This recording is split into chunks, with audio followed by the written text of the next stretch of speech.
안녕하세요. 파산관제인 홍익표 변호사입니다. 이번 시간부터는 제4장 개인파산 실무 파산신청 내 법원의 재판을 보겠습니다. 먼저 각하를 보겠습니다. 무슨 소송 요건에서 문전 박대하는 걸 각하라고 하죠. 소송 요건에 해당되지 않아서 잘라버리는 거죠. 각하. 개인 파산의 신청권자는 채권자 또는 채무자죠. 그런데 신청인이 채권자임을 주장하면서도 채권의 존재를 소명하지 않는 때와 같이 신청인을 법에서 정한 신청권자라고 인정하기 부족한 경우가 있다. 이때는 신청인에 대해 보정명령을 내리고 보정에 불응하거나 보정 내용에 의하더라도 적법한 신청권자로 인정하기 부족하면 파산 신청을 각하한다. 회생 절차 개시 결정 또는 개인 회생 절차 개시 결정이 있는 때에는 동일한 채무자에 대한 파산 신청이 금지됨에도 불구하고 신청인이 이와 같은 결정을 간과하고 파산 신청을 하거나 회생 절차나 개인 회생 절차가 폐지될 것을 예상하여 미리 신청을 하는 경우가 있죠. 파산 신청을.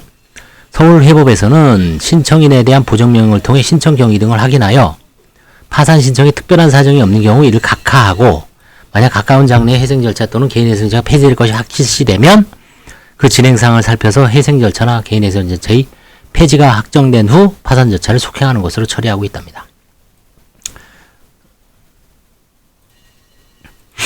세 번째, 채무자가 파산 신청 후 사망하였는데 채무자의 상속인들이 파산 절차 속행 신청을 하지 않는 때는 상속인들에게 파산 절차를 속행할 것을 명하고 상속인들이 속행 신청을 하지 않는 경우 파산 신청을 각하한다고 합니다. 채무자가 종전에 파산 선고를 받았으나 면책 신청 기간이 도과 등으로 면책 결정을 받지 못한 경우 또는 면책 기각 결정이나 면책 불허 결정이 확정된 후 면책을 받기 위하여 동일한 파산 원인으로 재차 파산 신청을 하는 이른바 제도의 파산의 경우에 어떻게 하냐? 대법원은 부적법하여 허용되지 않는다는 입장이다. 이에 대하여 하급심은 제도의 파산 신청에 해당되는 경우 대부분 판례에 따라 파산 신청이 이익이 없다고 보아 이를 각하하면서도 사안에 따라 동일한 파산 원인에 해당하는지 여부를 엄격하게 심사하여 채무자에게 새로운 면책 기회를 제공하기도 한답니다. 결국은 각하하는 경우는 크게 네 가지가 있습니다. 첫째, 신청권자가 아닌 자가 파산 신청을 하는 경우. 둘째, 개인 회생 절차, 개인 회생 절차가 폐지되지 않았음에도 불구하고 파산 신청을 한 경우. 셋째, 상속인들한테 채무자가 사망한 경우 상속인들한테 절차 속행을 명하고 파산 절차를 상속인들이 속행 신청을 하지 않는 경우 각하한다.